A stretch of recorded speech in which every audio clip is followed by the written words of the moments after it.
de armar un robot programado y que los chicos hagan el circuito, que generalmente los terminan copiando porque no entienden qué realmente están haciendo, hay mucho contenido para trabajar. Por eso la robótica no empieza conectando cables, empieza entendiendo cómo funciona un robot, mínimamente las partes de un robot, y de ahí en adelante. Por eso vamos a dar un poco de contexto en cuanto a lo que debemos nosotros enfocarnos o llegar en nuestras clases. El objetivo de esta presentación va a ser comprender qué es un robot, cómo funciona y cuáles son sus partes principales. Y después podrán explicar qué es un robot, cómo recibe información del entorno, toma decisiones, ejecuta acciones, y al finalizar una visión un poco más clara de este ciclo que lo van a ver trasladado en un montón de sistemas, pero esta vez enfocado en lo que es el robot. La entrada de información, el procesamiento de esa información y la salida, que es una red. ¿Qué es un robot? Es una máquina programable capaz de realizar acciones automáticas o controladas. A ver, hay que tener en cuenta de que se puede confundir, a veces los estudiantes pueden confundir una máquina con un robot. Por eso esta parte es muy importante de diferenciarla. Entonces acá lo marqué, que son como la forma de identificar un robot. Percibe el entorno, procesa información y toma decisiones. Hay una respuesta en base a lo que sintió o vio del entorno. Por ejemplo, si pensamos en este tractor, si pasa una persona enfrente, no se va a detener a menos que la persona lo vea, ¿sí? No va a detener su accionar. En cambio, un robot, si está programado para eso, sí lo va a detectar. Entonces, cuando interviene el entorno, toma decisiones en base al entorno, se convierte en un robot. Entonces, se puede adaptar y es programable y puede ser autónomo o también semiautónomo controlado por personas. En cambio, la máquina repite siempre lo mismo. El robot puede cambiar su comportamiento según el entorno y pueden ser programables y autónomos o controlables. Vamos a presentarle, podemos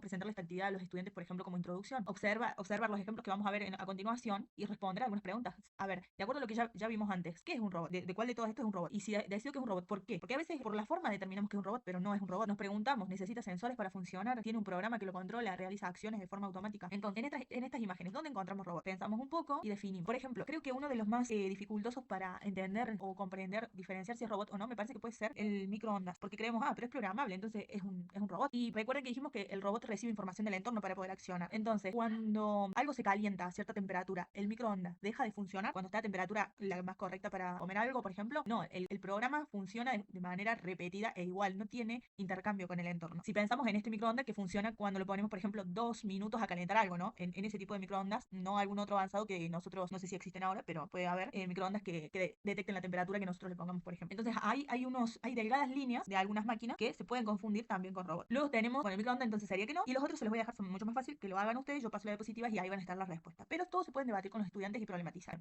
Podemos seguir indagando con los estudiantes o investigando qué robot tenemos cerca nuestro, en nuestras casas, en la escuela, en la ciudad, en el comercio. Y también es muy importante de ver qué problema está resolviendo un robot, porque los chicos a veces identifican el robot como algo divertido. Y está bueno, pero todo lo que se crea siempre es para resolver una necesidad. Entonces, algún problema resuelve y está bueno problematizar esto, de decir, bueno, ¿qué problema está resolviendo? O sea, ahora en Estados Unidos hay robots que andan en la calle y llevan y traen cosas, por ejemplo, envíos. Y bueno, es un robot que está resolviendo una necesidad en ese momento, que será de que no tendrán personas que quieran hacer ese trabajo, por ejemplo. Se me ocurre. Me puedo equivocar también. Será otro. No lo he investigado, la verdad. Pero bueno, he visto que existen y cada robot o máquina robótica que se hace es para resolver un problema. Pero dijimos que para que sea robot tiene que tener una entrada, un proceso, una salida, un intercambio con el entorno para procesar información y devolver una respuesta. Pero ¿cómo piensa? El robot recibe la información del entorno a través de sus sensores. Acá vamos incorporando palabritas. Esto es importante enfocarnos al momento de hablar con nuestros estudiantes. No es que tiene ojitos.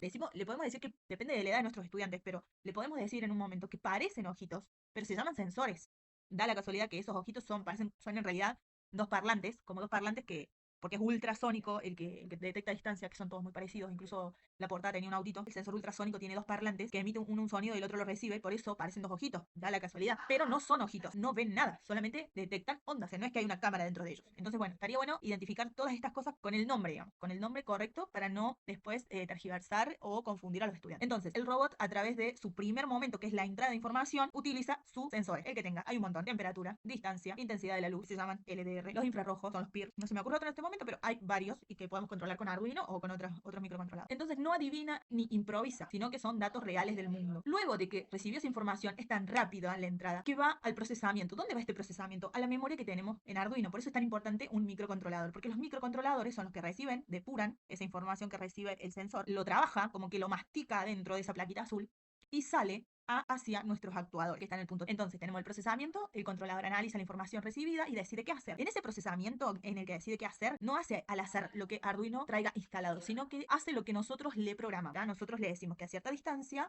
la luz se encienda, o que a cierta distancia el servo, que funciona como una barrera automática, se levante, o una puerta automática se abra, o que si alguien entra a la casa, la alarma suene, ¿sí? Entonces ese procesamiento es la programa. Luego, como respuesta, tenemos la salida a través de nuestros actuadores. Ejecuta esa acción: encender un LED, mover un motor, emitir un sonido. Y este ciclo es el concepto central de todo el año. O sea, la entrada, procesamiento y salida de información, todo eso es como el eje central de todo lo que es la programación, la conexión, porque va a determinar todo el proceso, digamos, de entendimiento de cómo funciona un robot. Algunos ejemplos. Sensor de luz es nuestra entrada. Arduino procesa, la salida es un LED, el actuador, ¿sí? Luego tenemos el ultrasónico. Pasa por Arduino, le dice qué hacer, mueve el servo. Un botón, yo lo presiono. ¿Cómo sé que lo presioné? Porque está pasando la información a Arduino y luego suena el bus. En este sentido, ahora, si ya sabemos que un robot interviene en el entorno y todo lo demás, tenemos algunas partes que son comunes en todos los robots que tienen que estar sí o sí, sea un robot de Arduino, sea un robot en una fábrica de alta envergadura, lo que sea. Todos los robots tienen estas partes. Sensores, actuadores, un controlador, que es el cerebro, que nosotros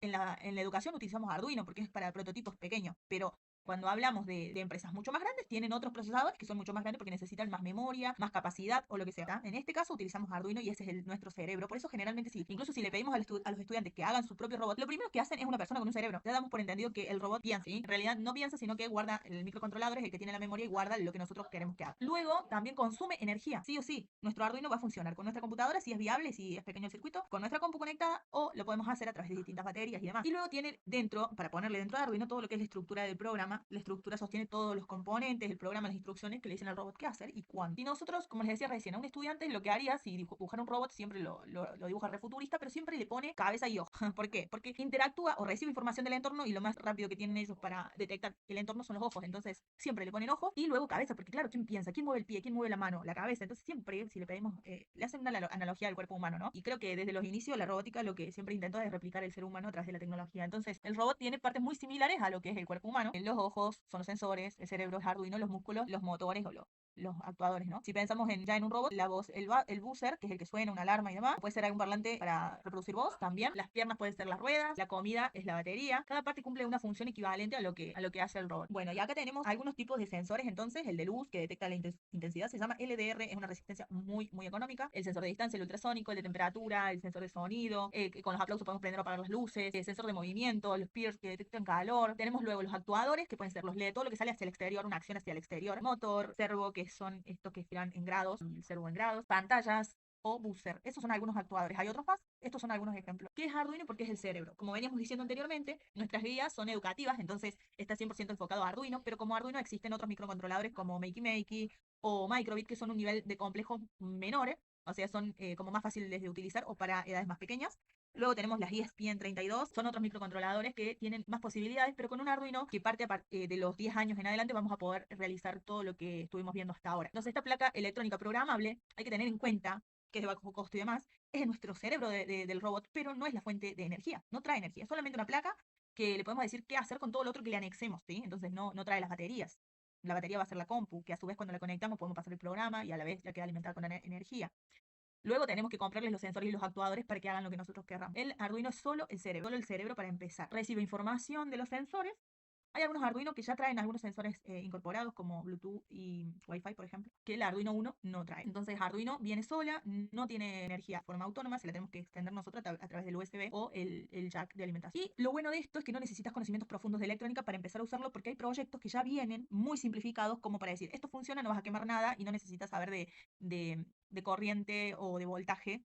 Así que como el sistema nos está pidiendo un montón de cosas que a la vez no nos prepara, está bueno que Arduino ya viene con ciertos proyectos que funcionan y no tenemos tanto margen al error. ¿Cómo se programa un robot? El robot hace exactamente lo que vos le indiques dentro. Por ejemplo, esperar, el robot aguarda una señal o un tiempo determinado. En la programación le llamamos delay o si vamos en bloque le ponemos un esperar, un segundo, 2 segundos o 0,5 segundos antes de ejecutar una acción. Luego enciende el LED, le podemos poner otro delay de esperar, apagar el LED. Ese podría ser un programa, ¿no? Luego puede hacer que esto repita la acción, que sería un LED en intermitente. Enciendo, apago, enciendo, apago. Pero si ustedes ven, ya vimos todo lo que son las partes del robot, pero dentro de ese robot que tiene un cerebro, ese cerebro necesita sí o sí de pensamiento computacional para poder organizar las tareas que tiene que hacer Arduino, porque Arduino nos tiene que entender lo que vamos a hacer y eso lo vamos a hacer a través de la programación y lo más importante, el pensamiento computacional. Tenemos que ordenar antes las ideas, por eso es muy importante no empezar conectando cables, sino entendiendo qué hacen esos cables y luego de que ya sabemos qué hacen esos cables, qué queremos que hagan esos cables, ¿no? Que es como la lógica o los pasos que queremos que desarrolle a través de Arduino. Ordenamos las ideas, secuencia paso a paso, en orden lógico, qué queremos repetir, qué decisiones según qué pasa en el exterior, porque recuerden que un robot interviene en el entorno o detecta el entorno, y se practica, generalmente, el pensamiento computacional al empezar, se practica sin computadoras. Se llaman actividades unplugged o desenchufadas. Y para eso se utiliza mucho lo que son diagramas y demás. Una actividad que podemos utilizar introductoria para introducir el pensamiento computacional es la actividad del sándwich robot. Tenés que dar instrucciones paso a paso para preparar un sándwich. Y lo puedes hacer en estudiantes individualmente o de forma grupal. Y luego que intercambien entre grupos o entre compañeros y que armen un sándwich, que se lo imaginen o que dibujen el armado de ese sándwich y ver qué falta y que devuelvan, ¿no? La respuesta a esa orden que dio cada uno y verifiquen si lo que hizo el que hizo la orden o ejecutó ese programa, lo hizo como esperaba el que hizo la orden, ¿no? No sé si ahí me hizo un juego de palabras, pero hacer como una autoevaluación, a ver, mi compañero entendió lo que yo quería, a lo que yo quería llegar o no, o qué me hubiera gustado mejorar en esa instrucción. Ese podría ser una actividad introductoria. Y la siguiente sería diseñar tu propio robot. No quiere decir que cuando lo diseñemos ya estamos pensando en comprar cosas. Solamente se trata de un diseño, de un dibujo en una hoja. Diseña tu propio robot. Al momento de diseñarlo, sí, hago un dibujo hermoso, que a los chicos les gusta dibujar. Y más, hagamos esto, no perdamos esto de desarrollar la imaginación de los chicos. Diseña tu propio robot, que piensen tal vez en un problema, algo que hagan en la casa tan recurrentemente que no tienen ganas de seguir haciéndolo por ellos, sino que quieren crear su robot para que lo vuelvan a hacer. Yo hice esta actividad y uno de mis estudiantes hizo alguien que le doble la ropa, porque siempre lo mandaban a doblar la ropa. O un robot que le levantara la ropa, no, que le tendiera la ropa porque le dolían los brazos cuando tendía la ropa, entonces alguien que le tienda la ropa. Entonces, bueno, de ahí salen hermosas ideas y que lo dibujen. ¿Cómo sería tu robot? ¿Qué función? ¿Para qué sirve? Definir claramente, ahí ya le pedimos que detalle, ¿no? Que describa, después del dibujo, primero dibujo, después del dibujo, a ver qué detalle, cuál es el propósito principal, qué problema va a resolver, qué sensores y actuadores necesitaría que los marquen en el dibujo, qué energía va a utilizar, si usa batería, otra fuente, lo que sea, y qué hará, cuando detecte algo, qué respuesta dará. Acá es lo más importante. Volvamos al principio, ¿no? ¿Cuál es la entrada de información que recibe tu robot? ¿Qué es lo que procesa y qué es lo que sale? Entonces, bueno, ahí ya estaremos como ya en el momento de ir haciendo como un cierre, ¿no? Después de haber hecho su propio robot a través de un diseño. No dije todavía que programemos ni que hagamos ningún circuito. Nuestro cierre sería, los sensores son los ojos, ya tenemos todas las partes del robot. Los sensores son los ojos y oídos de nuestro robot, los actuadores son los músculos del robot, que es lo que se tenga que mover. Arduino funciona como el cerebro u otro microcontrolador. Puede ser Arduino uno porque nuestras guías están enfocadas a ese microcontrolador, porque es súper económico y porque es libre y no tiene ninguna limitación en ese sentido. No tenemos que pagar licencias y demás, y está abierto a nivel mundial. Luego tenemos la energía, que puede ser pilas, baterías, ver cómo se las ingenian los estudiantes pensando en las energías, y ni hablar de los temas que podemos trabajar con energía, con otras materias como es la energía renovable, no renovable, o corriente directa, continua, un montón de cosas. Y la estructura y el programa, que esto es muy fundamental, esta parte de, en realidad todo, pero acá es un punto o una unidad, se podría trabajar como un tema muy importante, el pensamiento computacional, de ver el paso a paso para poder llegar a programar algo sin errores. Entonces, antes de los circuitos, vamos a ver qué es un robot, todas las partes, cuál es la diferencia con una máquina, luego identificar qué son sensores y actuadores, para qué sirven, luego entendemos que necesitamos un robot, y luego, un robot no, perdón, necesitamos un Arduino, un microcontrolador, un cerebro en nuestro circuito, y luego entender sí o sí esta serie de instrucciones ordenadas para la entrada, el procesamiento y la salida, que es el ciclo fundamental de un robot. Recibe información del entorno, la procesa y da una respuesta. Así que así damos por finalizada esta presentación. Espero que les haya gustado. Y si quieren aplicar proyectos de robótica y programación explicada de forma simple y didáctica, ya saben que pueden hacerlo a través de nuestras guías de Tecnomaker, todas orientadas a Arduino Uno y a la programación en bloques para nuestros proyectos. Primero entendemos, después conectamos, así los estudiantes no copian los circuitos, entienden la robótica y construyen con sentido. Enseñemos nosotros también con sentido.